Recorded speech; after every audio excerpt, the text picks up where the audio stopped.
menit, kata Aceknya begitu. Bantenya, kemudian Aceknya bilang, gimana Bante cuma bisa 5 menit? Wah, beliaunya luar biasa. Bantenya kasih nasihat, cuma bisa 5 menit sudah bagus, 5 menit saja ndak apa-apa. Tapi sehari beberapa kali, kan begitu ya?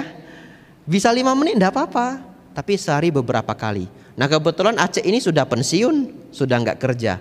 Jadi dia duduk 5 menit, sudah itu sarapan. Nanti kepikiran mau meditasi lagi, 5 menit lagi, 5 menit lagi. Tapi sehari beberapa kali, awalnya cuma 5 menit. Lama-lama meningkat, meningkat, meningkat, meningkat. Setelah setahun, Acek ini lapor ke Bante Damaudo. Bante, saya sekarang meditasi sudah bisa 1 jam. Awalnya 5 menit. Tapi hidup seperti itu.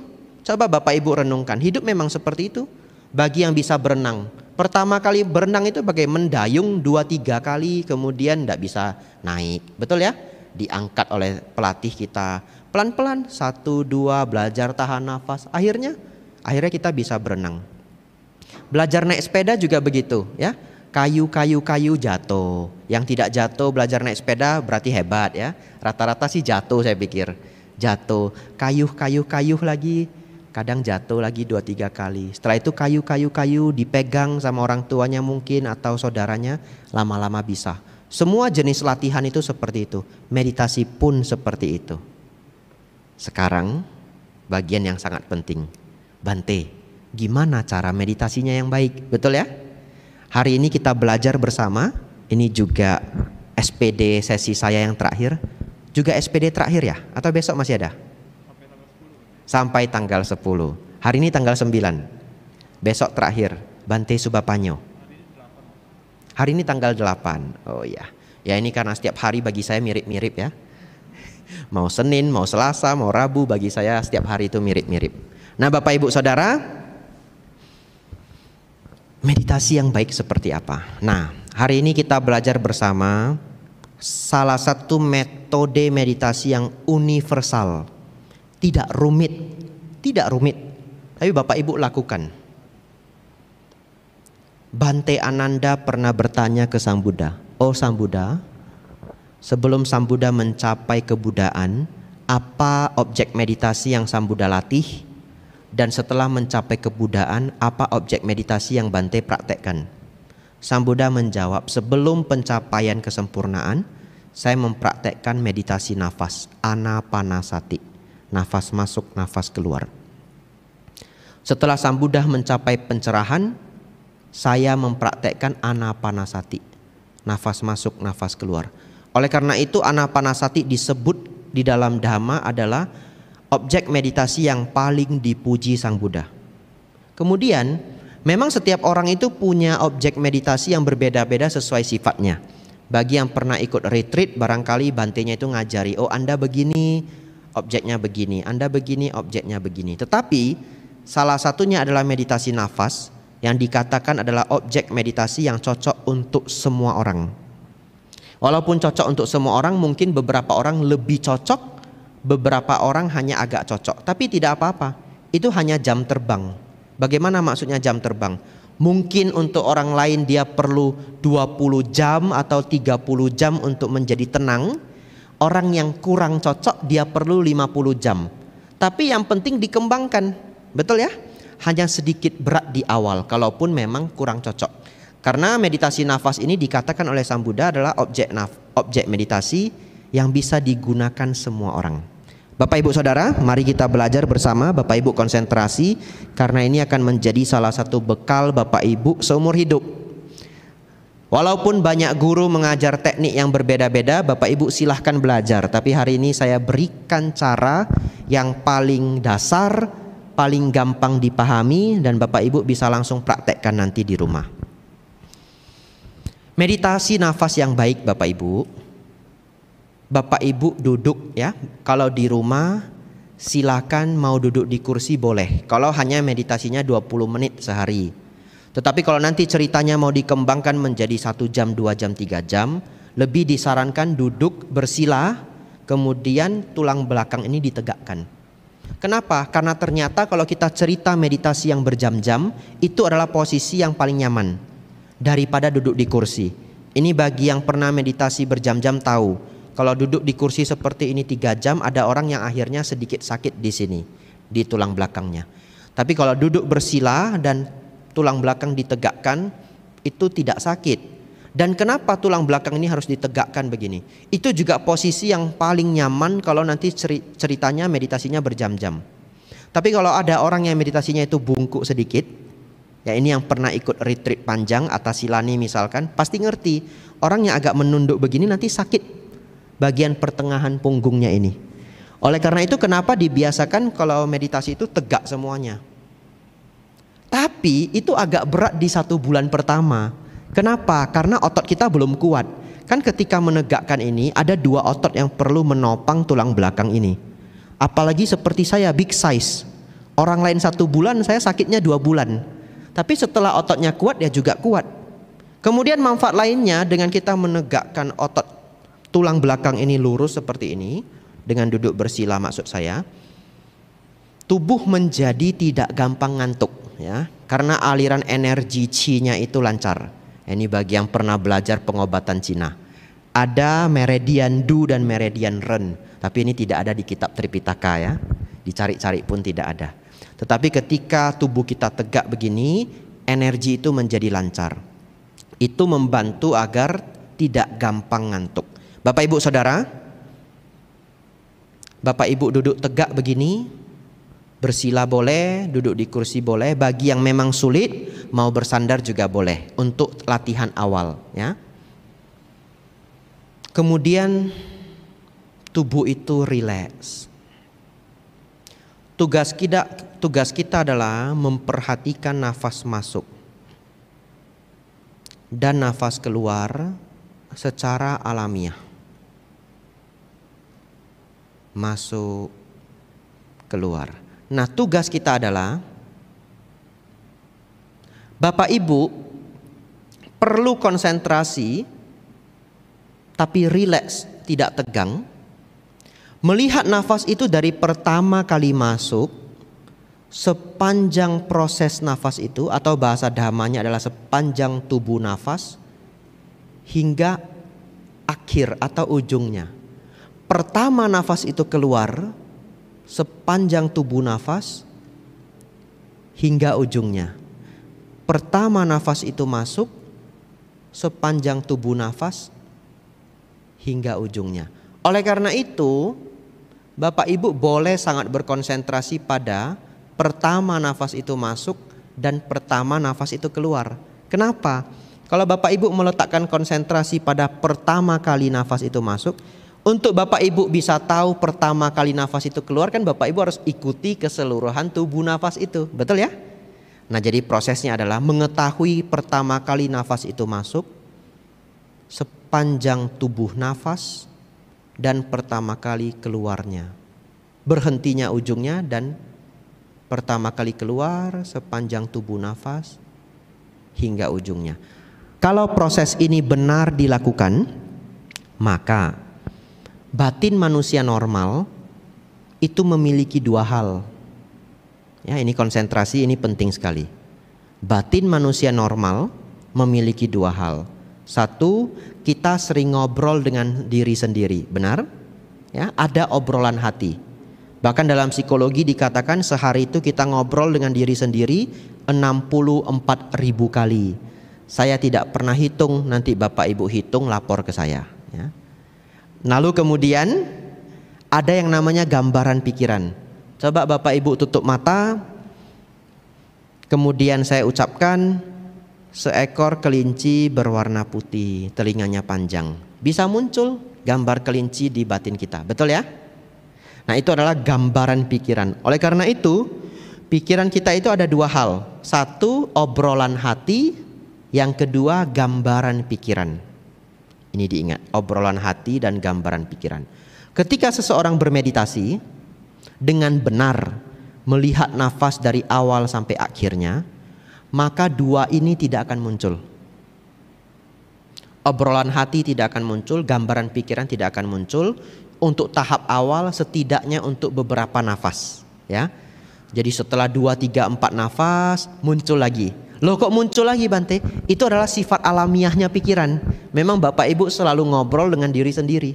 tiba-tiba muncul besok Senin, misalkan begitu ya. Atau kadang munculnya begini, di rumah airnya sudah ditutup belum ya, misalkan begitu ya. Ada saja suara yang muncul. Atau kadang yang lucunya muncul begini, Bapak Ibu sudah meditasi tenang, sudah 5-6 nafas tidak ada suara sedikit pun di batinnya. Tiba-tiba nafas ketujuh, walaupun kita tidak hitung ya, ini hanya perkiraan saja. Tiba-tiba muncul suara apa? Sudah diam belum ya? Nah, kata sudah diam belum ya, itu juga adalah obrolan. Bapak Ibu Saudara, itu normal. Tips pertama, silakan Bapak Ibu ingat ini sampai kapanpun. Di dalam meditasi tidak boleh muncul rasa kesal. Jadi ketika meditasi nafas itu kita praktekkan, kita happy dan relax. Ingat ya, kalau setelah 5, 6, 7 nafas, obrolan pikiran masuk atau gambaran pikiran masuk, tiba-tiba terlihat wajah anaknya atau wajah temannya atau apa saja, gambar pikiran ini bisa macam-macam. Tidak boleh kesal. Ingat, banyak orang yang kesal, belum tenang pikiran saya. Itu menjadi pengganggu luar biasa. Tidak kesal, normal saja. Jadi ketika muncul obrolan hati atau gambar pikiran, Bapak Ibu tidak kesal sedikit pun, relax, just normal. Anggap saja pikiran itu seperti anak kecil. Anak kecil itu nggak bisa Bapak Ibu larang untuk bermain, betul ya? Tapi nanti dia main gitu ya. Capek dia tidur sendiri, betul ya? Nah, ini ada anak kecil ini. Kalau ini sudah hebat sekali, ini anak kecil anteng begitu, luar biasa. Nah, tapi kalau waktu main-main dia lari sana kemari setengah jam 40 menit, setelah capek bagaimana? Tidur sendiri ya. Kadang anak kecil tergeletak di mana, tidur di mana begitu. Nah, ingat tips yang sangat luar biasa ini Bapak pakai sampai kapanpun Bapak Ibu pakai. Nanti retreat dimanapun, bantenya metodenya berbeda pun tidak apa-apa. Tips ini sangat penting. Dalam meditasi tidak boleh kesal. Jadi ketika obrolan hati muncul, gambaran pikiran muncul, relax saja. Enggak apa-apa muncul, relax, kembalikan ke nafas. Kembali lagi ke nafas. Nanti 5-6 nafas, lari lagi pikirannya. Enggak apa-apa, memang itu prosesnya. Tapi kalau dijalani 1 hari latihan meditasi 40 menit misalkan. Ini yang sudah agak jago ya, 40 menit. Tapi siapa saja kalau dipaksa 40 menit pasti bisa ya. Pasti bisa, apalagi kalau pisau di leher begitu ya, bisa ya. Kalau di Jepang itu dulu, biksu-biksu zen ya, itu kalau latih muridnya pakai rotan. Kalau biksu zen, jadi muridnya disuruh meditasi misalkan 2 jam. Kalau sempat kepalanya begini sih, tak gitu, langsung begini, langsung bangun. Nah, termasuk juga tadi saya cerita Bante Dhamaudo Mahatera di Malaysia ya. Saya banyak dipengaruhi saya banyak belajar dari beliau. Beliau dulu juga kalau ada murid, para biku itu sekali duduk meditasi harus 2 jam. Itu syarat beliau. Dan kalau kepalanya nunduk begini, sedikit saja kadang seperti agak ngantuk begini saja, nanti selesai meditasi dipanggil. Tidak boleh begitu, harus tegak. Ya, Bapak Ibu Saudara, anggaplah Bapak Ibu latihan meditasi 40 menit. Prosesnya akan seperti itu. Setelah 5-6 nafas, pikiran pergi, muncul obrolan, enggak apa-apa, relax, happy, relax, kembali ke objek. Nafas masuk, nafas keluar. Nafasnya tidak perlu dibuat-buat. Jadi nggak perlu dibuat lebih berat, lebih panjang, tidak. Biarkan dia mau panjang-panjang, dia mau pendek-pendek. Kenapa? Nafas yang alamiah itu memang tidak pernah mengganggu Bapak Ibu. Saya ulangi. Nafas yang alamiah memang tidak pernah mengganggu Bapak Ibu, kecuali Bapak Ibu sakit. Saya buktikan. Apakah sekarang Bapak Ibu tidak bernafas? Nafas ya? Tapi apakah nafas itu mengganggu konsentrasi Bapak Ibu? Tidak. Jadi nafas yang alamiah itu tidak mengganggu. Jadi kalau nanti Bapak Ibu merasa Bante nafas saya aneh, bukan aneh, itu Bapak Ibu sudah maksa nafasnya. Dibiarkan alamiah. Tugas kita hanya rileks, melihat nafas itu masuk dan keluar. Happy, relax, tidak ada kekesalan. Dilatih setiap hari atau seminggu 2-3 kali rutin ya. Nanti 6-7 nafas naik jadi 10 nafas. Naik jadi 15 nafas. Maksudnya apa? Obrolan hati atau gambaran pikiran itu tidak muncul selama 15 nafas. Pelan-pelan naik, pelan-pelan naik. Nanti Bapak Ibu bisa kalau duduk itu tenang, Setiap 4-5 menit obrolan hati muncul. Tidak apa-apa, kembali lagi. Jadi dalam 1 jam Bapak Ibu itu sebenarnya hanya diganggu katakanlah 10 kali. Nanti latihan lagi lebih lama. Setelah 1-2 tahun kalau duduk 1 jam, pikirannya hanya mengembara 3-4 kali. Misalkan begitu ya. Itu kemajuan. Tapi ingat, meditasi itu memang sulit ya. Meditasi memang sulit, tapi tadi sudah lihat bersama.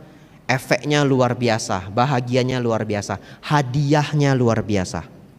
Saya lanjut. Ya, saya lanjut. Hari ini tidak perlu banyak bertanya, enggak apa-apa. Ini aja dihafal nanti dibawa pulang. Betul ya? Nah, saya lanjut. Kalau meditasinya berhasil, ingat tipsnya tadi, tidak boleh kesal. Tidak boleh kesal apapun ceritanya. Apalagi kalau ikut retreat ya. Kadang ikut retreat kan meditasinya bareng, ada yang ada yang sedikit-sedikit ada yang masuk keluar masuk, buka pintu agak keras suaranya, ada yang buka jendela agak keras suaranya. Kalau sampai itu pun terjadi, sudahlah, ambil momen itu untuk berlatih tidak kesal. Ngerti maksud saya ya? Kan kita nggak bisa tutup mulut orang itu, jangan batuk, ini nggak bisa ya. Mau diusir juga nggak bisa ya. Sudah, kalau sampai itu terjadi ya sudahlah. Di retreat itu ada orang yang sering batuk, apalagi dia sepuh ya. Itu diambil untuk momen Bapak Ibu latihan agar melihat ketika meditasi diatur agar tidak kesal. Nanti ya berarti retreat di sana tidak sukses sebenarnya karena ada orang yang batuk-batuk terus begitu ya. Ya Bapak Ibu nanti pulang meditasi sendiri. Memang kadang retreat itu halangannya. Kalau retreat ketemu orang yang banyak suaranya. Kenapa? Meditasi yang tenang itu memang tidak boleh diganggu suara. Kenapa? Coba Bapak Ibu kalau tutup mata, saya ketuk-ketuk ini, pasti muncul gambaran pikiran. Pasti, gak mungkin enggak. Kita tutup mata, ada motor lewat. Seperti ada gambar motor yang lewat di kepala kita, betul ya? Itu normal. Oleh karena itu meditasi itu butuh tenang, butuh diam. Dan Bapak Ibu sebenarnya kalau rajin tidak perlu harus menunggu retreat baru meditasi. Karena menunggu retreat baru meditasi itu sering juga tidak begitu maksimal. Kenapa? Dia tidak pernah meditasi sepanjang tahun, kemudian sekali ikut meditasi seminggu. Waduh, sekali seminggu setiap hari meditasinya 7 jam, 8 jam. Waduh, menyiksa diri. Dia tetap akan menghadapi yang nafasnya itu ya 5-6 nafas kabur, 5-6 nafas kabur. Tapi kalau Bapak Ibu kembangkan 1 hari 30 menit saja sepanjang setahun, wah itu efeknya luar biasa. Kemudian Bapak Ibu ikut retreat, apalagi retreatnya tenang, teman-teman retreat tidak banyak mengganggu, itu hasilnya sangat luar biasa. Saya lanjut. Kalau meditasinya berhasil Bapak Ibu, pelan-pelan satu ketika obrolan hati dan gambaran pikiran itu bisa lenyap. Beneran lenyap. Beneran lenyap. Dikatakan oleh Sang Buddha, ketika obrolan hati dan juga gambaran pikiran itu tidak hadir sama sekali, batin ini tiba-tiba muncul rasa bahagia yang Bapak Ibu tidak pernah rasakan seumur hidup Bapak Ibu. Serius.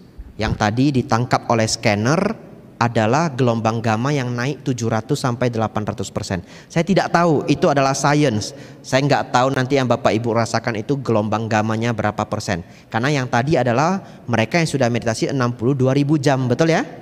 Tapi kalau Bapak Ibu 1 hari mengalami ketika meditasi nafas, obrolan hati dan gambaran pikiran tidak muncul selama katakanlah 1 jam, akan muncul kebahagiaan sangat luar biasa di batin Bapak Ibu. Tidak ada kebahagiaan di bumi ini yang bisa Bapak Ibu beli pakai uang yang selevel dengan kebahagiaan itu. Tidak ada. Kalau Bapak Ibu mencapai kebahagiaan itu, selamat. Saya katakan selamat. Setelah itu Bapak Ibu tidak akan bisa meninggalkan meditasi. Karena sudah yakin. Bukan yakin lagi, karena sudah mengalami. Kalaupun Bapak Ibu menjadi malas, kalaupun akhirnya menjadi malas, tapi Bapak Ibu sudah tahu ini berharga untuk dikejar. Betul ya?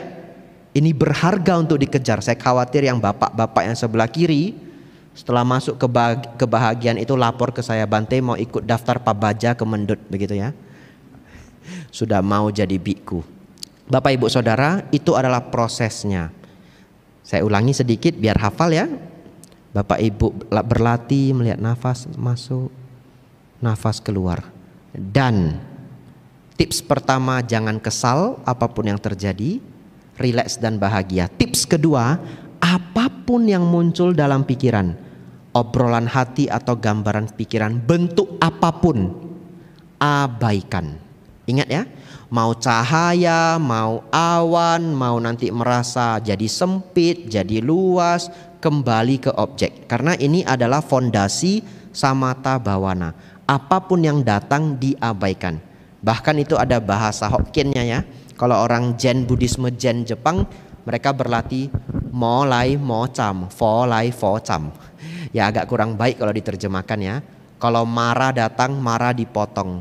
Kalau Buddha datang, Buddha dipotong. Tapi maksudnya bagaimana? Kalau memang kalau Zen Buddhisme itu kalau mereka mengajar itu sedikit keras kalimatnya ya. Itu dalam Zen Buddhism disebut koan.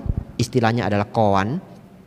Tapi maksud dari guru-guru Buddhisme Zen ini adalah apapun yang muncul dalam pikiran diabaikan. Ngerti ya? Kembali ke objek. Karena kenapa? Kalau Bapak Ibu mau meditasi, setiap 7-8 nafas muncul gambaran pikiran ini, Buddha Rupang. Ya dalam samadhi itu berarti Bapak Ibu sudah lupa terhadap objek. Begitu maksudnya ya? Ya. Jadi itu adalah prosesnya. Itu bisa Bapak Ibu latih di rumah, Bapak Ibu cicil-cicil di rumah. 1 hari 20 menit, 30 menit. Terakhir. Nanti mau ingin nanya apa boleh ya, kalau ada bagian yang tidak lengkap. Bante, kok susah ya mulainya ya Bante ya. Mungkin setelah Bante pulang saya rajinnya 4 hari. Nanti setelah lama ndak ketemu lupa lagi Bante. Begitu ya? Sering seperti itu. Saya kasih latihan yang paling menyenangkan. Saya sendiri latihan sampai hari ini. Serius, saya sendiri latihan sampai hari ini. Kemarin saya ngajari hal ini di Samarinda. Besoknya ada 2 umat yang datang. Bante, berhasil Bante, luar biasa katanya. Ya selamat ya, anumodana. Anumodana artinya saya ikut berbahagia ya atas kebahagiaan Bapak Ibu.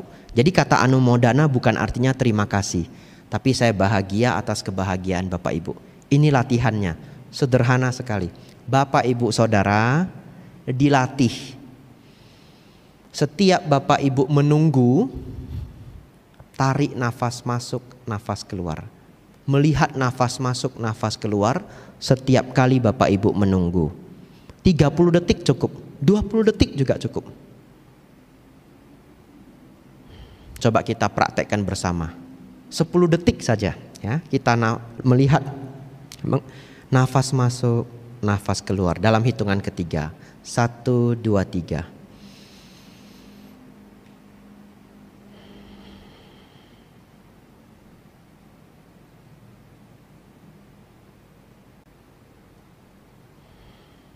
Cukup. Ini hanya sekitar 10 detik. Merasa lebih tenang? Merasa sedikit lebih tenang. Dan Bapak Ibu Saudara ini dilatih. Setiap kali Bapak Ibu menunggu ketika belanja di pasar, menunggu lampu merah, menunggu istri atau suaminya, menunggu anaknya, bahkan hal yang sangat sepele. Misalkan saya ambilkan sendoknya ya, iya, orangnya pergi ambil sendok toh? Nikmati nafas masuk keluar yang nyaman dan bahagia ini. Ini beneran saya latih setiap hari. Apa yang terjadi setiap kali Bapak Ibu menunggu menjadi momen yang menyenangkan. Lucu ya? Kalau dulu setiap kali menunggu momen yang membuat kesal. Sekarang Bapak Ibu pintar. Setiap ada sedikit jeda-jeda kesibukan ya dalam keseharian Bapak Ibu kembangkan kebahagiaan. Karena ini adalah the real kebahagiaan yang benar-beneran. Bahkan kalau otaknya di scan itu yang memang membahagiakan. Nanti lama-lama Bapak Ibu ini sangat luar biasa. Apapun kekesalan yang bisa muncul dalam keseharian, Bapak Ibu itu jauh lebih tidak kesal daripada orang lain. Kenapa? Karena langsung sudah tahu rumusnya. Menikmati, melihat nafas masuk, nafas keluar. Bahkan tidak perlu menutup mata ya. Boleh membuka mata. Awalnya latihannya itu menunggu. Apapun yang ditunggu, melihat nafas masuk. Tapi zaman sekarang orang senang melihat HP. Setiap kali mau menunggu keluarkan HP. Boleh. Pasti Bapak Ibu akan ngecek HP karena Bapak Ibu perlu melihat ada yang WhatsApp saya enggak. Betul ya? Boleh, tapi begitu Bapak Ibu menunggu sesuatu, nafas dulu 20 detik, 30 detik. Tertunda 30 detik HP-nya ya enggak apa-apa. Betul ya? Nafas dulu.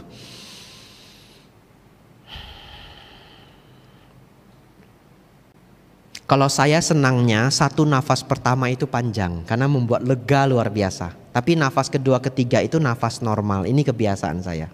Ya. Setelah 30 detik Bapak Ibu mau 1 menit silakan, mau 2 menit silakan. Setelah itu silakan melihat HP. Bante saya mau lebih lama, silakan. Toh itu nafas Anda bukan nafas saya. Begitu ya. Iya. Bapak Ibu Saudara, tapi saya pernah kena batunya. Waktu itu saya ngajar ini di Tanjung Pinang. Dan itu di-share satu Kepri, satu kepulauan Riau. Jadi ketika saya berangkat ke Tanjung Balai Karimun itu dengan kapal ya, karena kepulauan Riau itu semuanya pulau-pulau kecil di antara lautan. Satu waktu itu saya dijemput terlambat. Kita mau ke tempat lain namanya Pasir Panjang. Lalu umatnya itu chat begini, Bante maaf kami datangnya telat. Bante silakan mengamati nafas masuk keluar dulu. Nah itu kan. Berarti saya tidak boleh marah ya. Nafas masuk, nafas keluar. Bapak Ibu Saudara, lebih lanjut lagi sedikit ya, agar latihannya sempurna. Dan ini benar-benar menyenangkan. Bapak Ibu juga silakan setiap malam sebelum tidur, nafas masuk, nafas keluar. Tidak dengan niatan meditasi. Karena kalau nanti niatan meditasi Bapak Ibu khawatir, Bante berbaring boleh enggak? Bante kalau ketiduran bagaimana? Sudah tidak dalam rangka anapanasati, hanya merilekskan tubuh ya. Nafas masuk, nafas keluar. Sebenarnya itu adalah meditasi mini, meditasi kecil. Nah, pagi bangun boleh juga ya. Kalau saya agak jarang kalau pagi bangun. Saya lebih banyak adalah setiap kali menunggu, sudah menjadi otomatis karena sudah saya lakukan bertahun-tahun. Nafas masuk, nafas keluar. Nanti lebih jauh lagi, ini sangat luar biasa. Kalau Bapak Ibu ketemu orang yang tidak disukai. Kalau dulu ketemu orang yang tidak disukai kan kesal ya. Sekarang ketemu dia masih jarak 10 meter.